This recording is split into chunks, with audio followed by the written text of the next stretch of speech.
Hey guys, and welcome to Cannabis TV. My name is Connor McLeod, and in this very informative interview, I speak with lead research and development coordinator at Aunt Zeldas, Justin Kander. In this interview, we discuss Justin's book, Cannabis for the Treatment of Cancer, the anti-cancer activity of phytocannabinoids and endocannabinoids, the differences and similarities between THC and CBD regarding anti-cancer activity, the different mechanisms in which cannabinoids show anti-cancer activity, the anti-cancer activity of minor cannabinoids, and speculation on what cannabinoid medicine may look like in 10 years' time. Make sure to like and subscribe, and join me on Patreon, where you can receive a whole bunch of insider goodies and help to build a stronger cannabis media platform. Now then, let's talk cannabis. Well, like I said, Justin, thank you very much for joining me on the channel. This is brilliant. Awesome. Yeah, thank you for having me.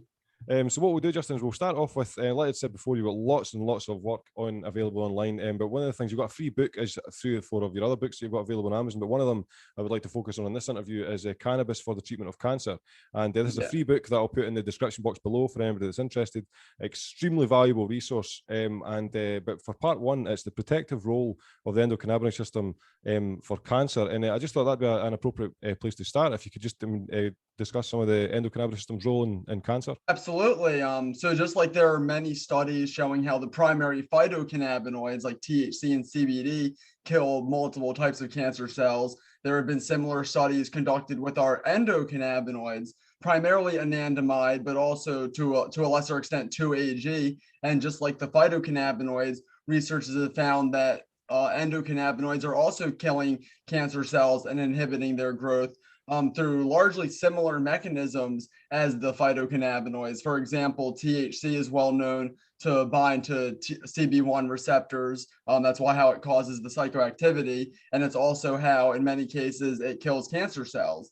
Well, our own endocannabinoid, anandamide, has also been shown to kill cancer cells by activating CB1 receptors and CB2 receptors, as well as another kind of receptor called TRPV1 receptors come into play through how anandamide and other endocannabinoids inhibit cancer, and that's similar to how phytocannabinoids work. So that similarity between their mechanisms of action, that we already have cannabinoids in us that have these anti-cancer effects, makes it far, far more likely that supplementing our bodies with phytocannabinoids would work. And then indeed, that's exactly what we're seeing in people. And the science is, very layered, showing why that's happening. So I think it's important to see that piece of the endocannabinoid system's anti-cancer effects, because it really helps understand, much more deeply why phytocannabinoids would have a much greater chance of really working in people. So how important are metabolic enzymes when it comes to the regulation of the endocannabinoid system in relation to cancer? So yeah, there have been several studies as well that simply inhibiting the degradation enzymes, mainly fatty acid amide hydrolase, FAAH, which breaks down anandamide, just inhibiting that enzyme and thus indirectly raising the levels of anandamide and other endocannabinoids has an anti-cancer effect. Like I know there was one study with colon cancer in particular that used either a FA inhibitor or maybe a MAGL inhibitor, which is what breaks down 2-AG, and then finding that those inhibitors, by raising endocannabinoid levels, was inhibiting the growth of cancers. So there's multiple ways that endocannabinoids have been demonstrated to have this anti-cancer effect. So you briefly touched on it there, Justin, about the basis of phytocannabinoids, THC and CBD in particular. So could you discuss the mechanics of how THC and CBD actually engage with anti-cancerous behavior? Absolutely.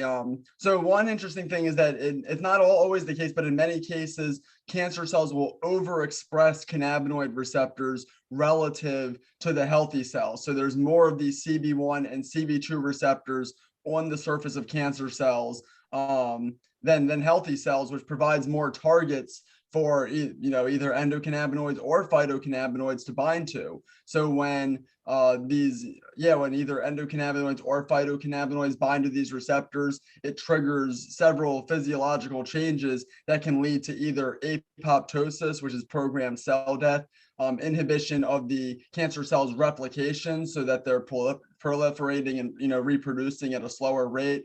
It inhibits their spread, so they're staying in one place and not moving, which of course is very important. And then they can also inhibit the growth of blood vessels to tumors, and thus inhibit their growth that way. And then more downstream, like they're essentially in many cases deactivating proteins that are associated with survival in the cancer cell. So there's like these proteins like MAPK and AKT that are basically overactive in cancer cells, keeping them surviving and reproducing, and the cannabinoids deactivate them. So that leads to the increase in like the apoptosis related proteins that actually lead to the breakdown of the cell. And there's different manifestations of this across different cancers.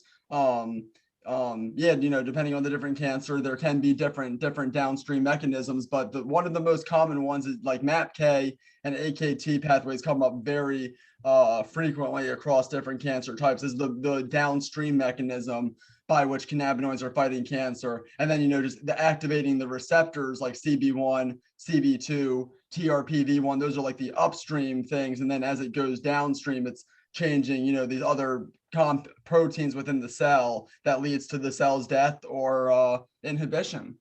So in what way do THC and CBD differ, the way they interact, or is it relatively similar?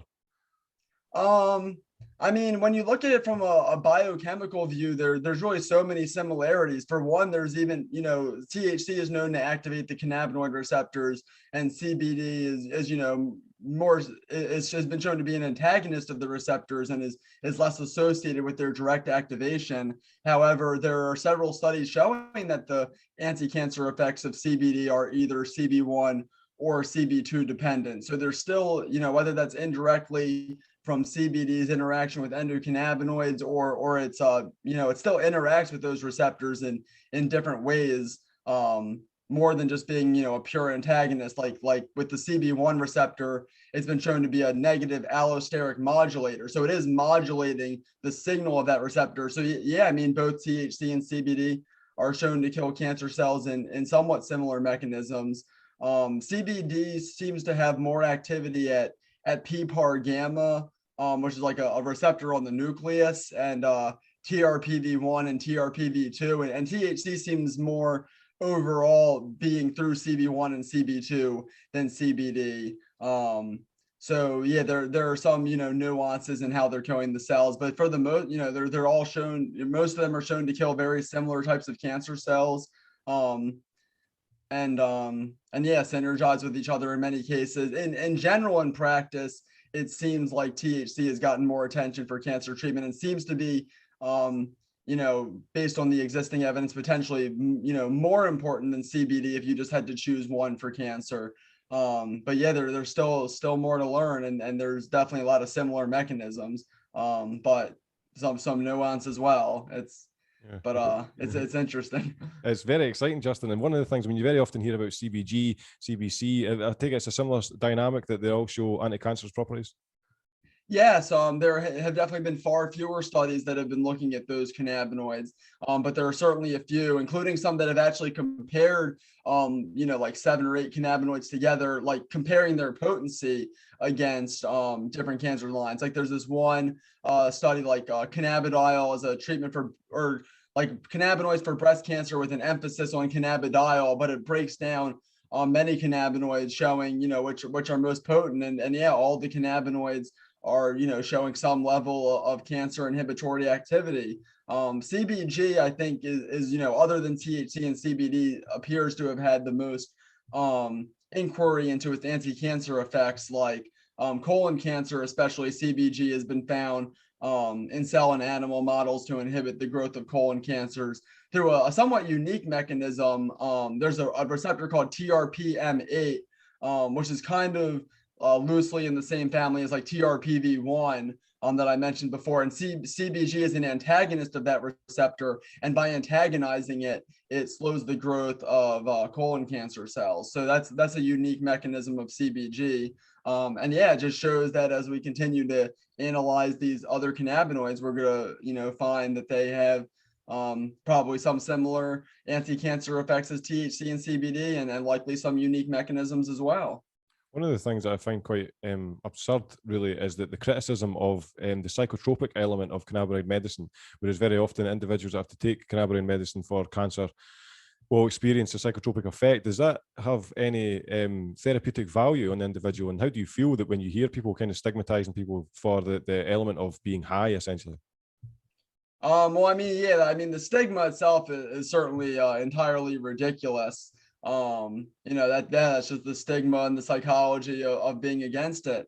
The more relevant element is that the psychoactivity can be challenging for people and can cause negative psychological effects, certainly.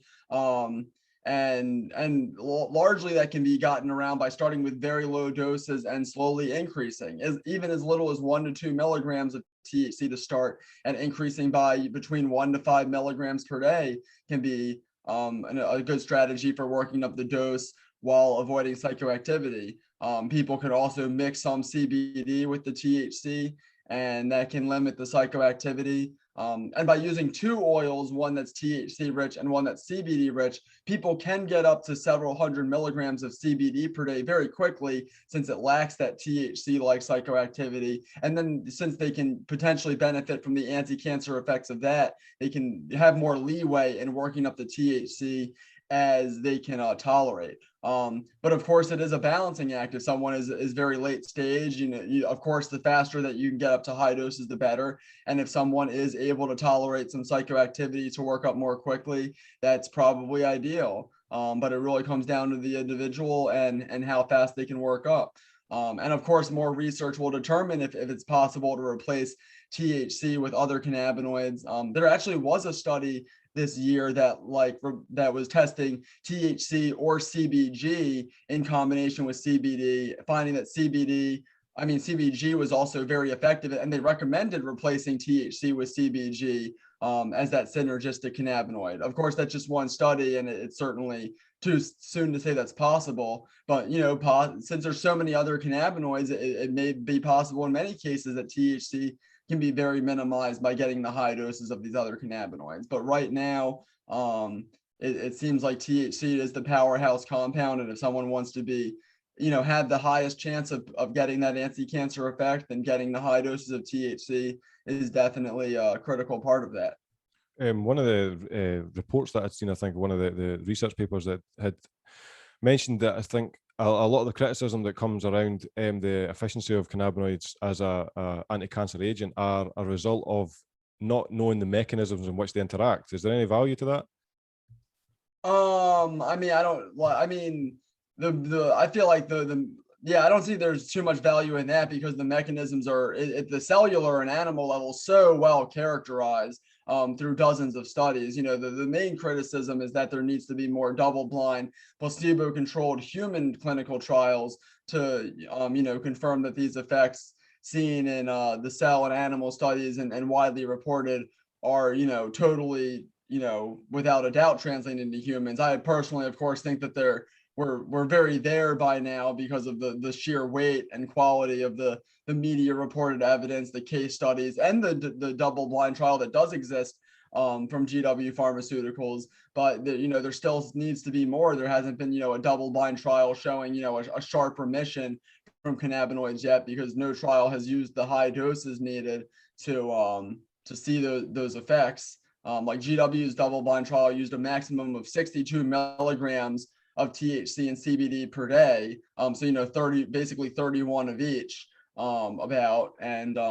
and it extended life, but no one got a remission, and that's a significantly low dose for getting an anti-cancer effect. So as we get these trials that use higher doses, we're going to see better results.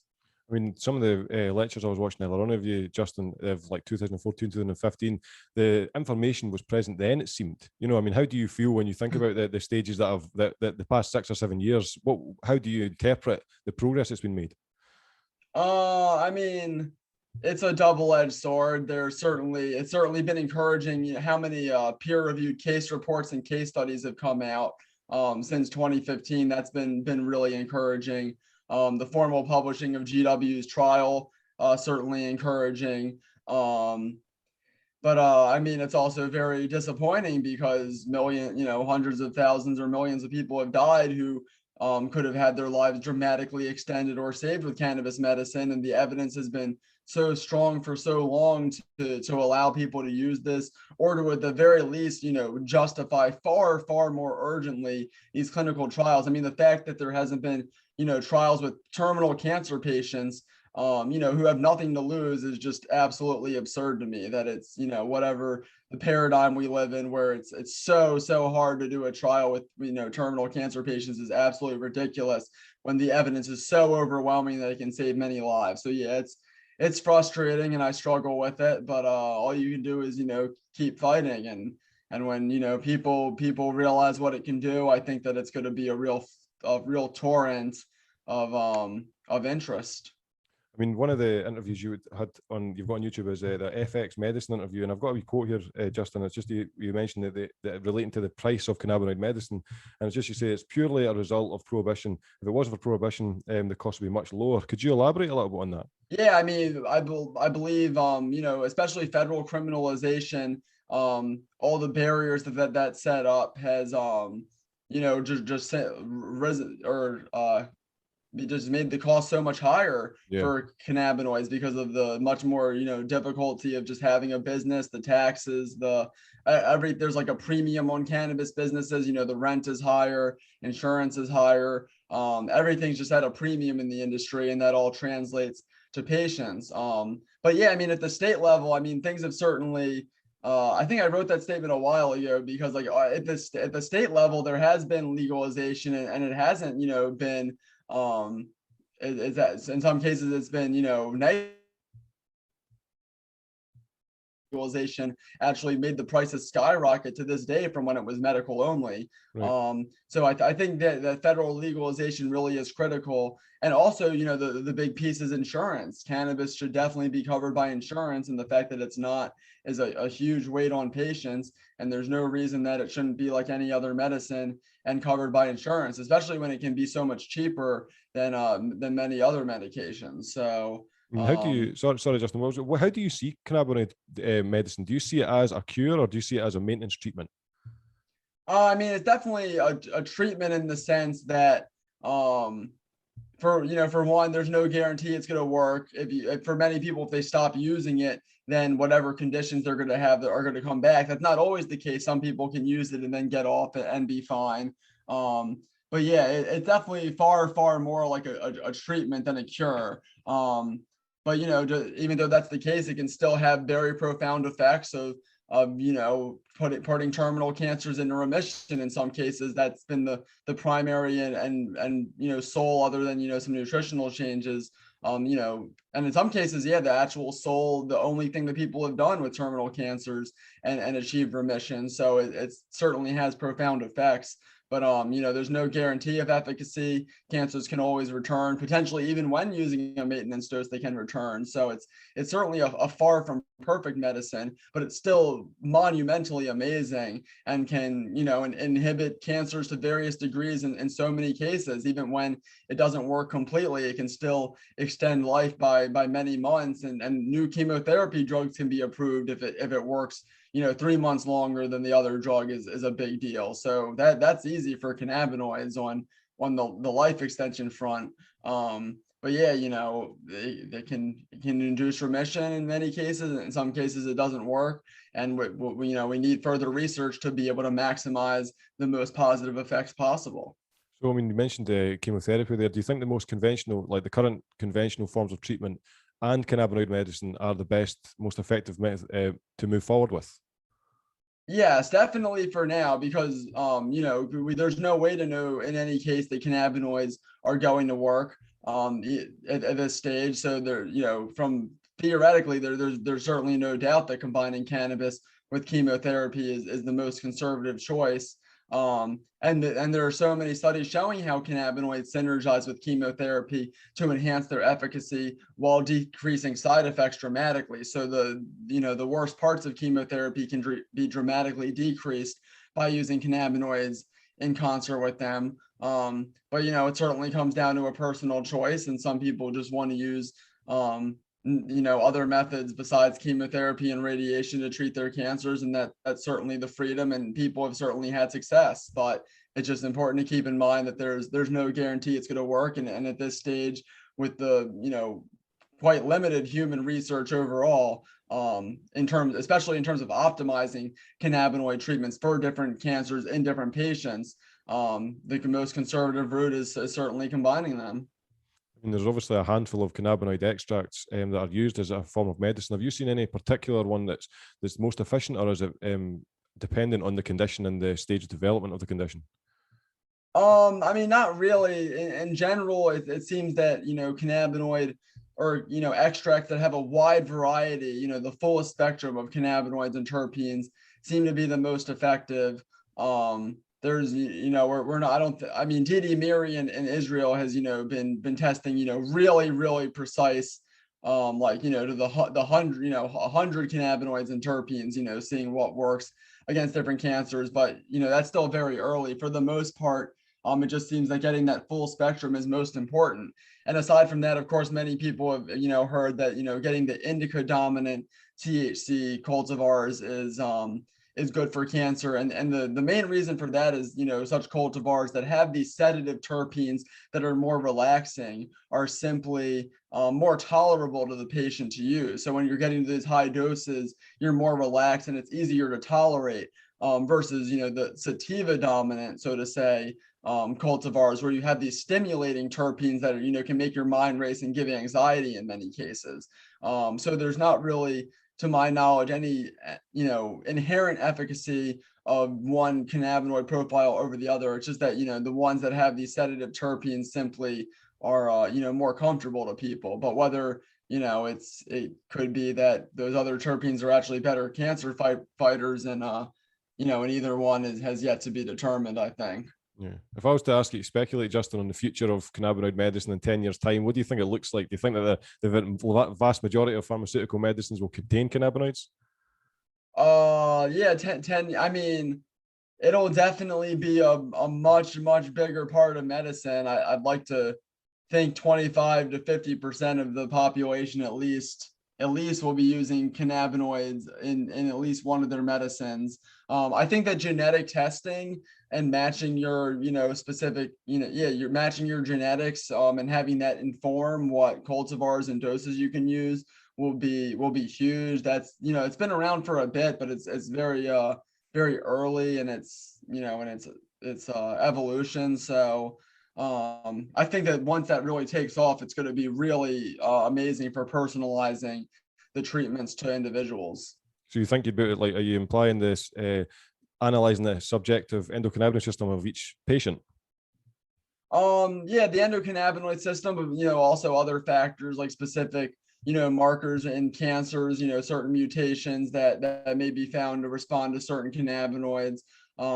It's a complexity beyond what I can fathom, but there's all kinds of things that could be matched, and with further research to to match up what genetic markers are correlated with good outcomes or bad outcomes with certain cannabinoid treatments. So it's going to take a massive amount of data collection, from both, patients' genetics and the data on the cannabis medicines themselves, and data on how the patients respond. All that together is going to be really, really big. What do you see as the most exciting element of your current research?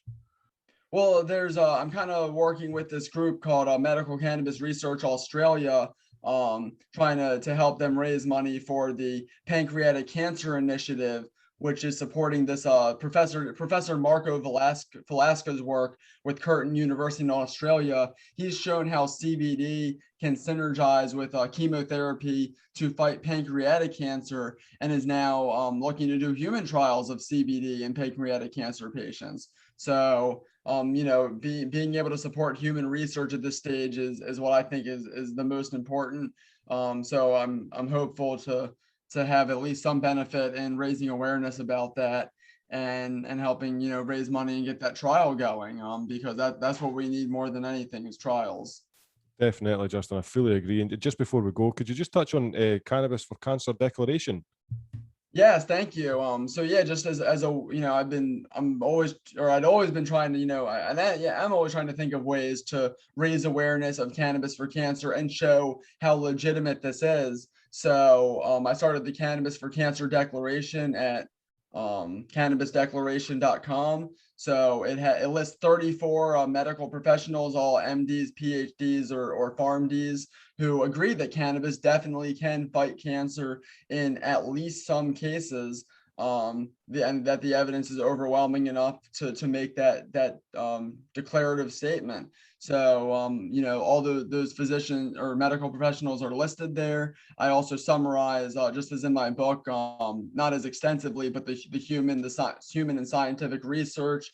There's an action page that shows how to reach out to government and media with advice for that, to raise awareness. So yeah, just I'm trying to show people that there really is legitimate support from the medical community and the scientific community, that this really works, and that patients must have it as an option as soon as possible, and more research needs to happen. So those are essentially the two goals: facilitate patients accessing medicine, and encouraging further research into cannabis as a treatment for cancer.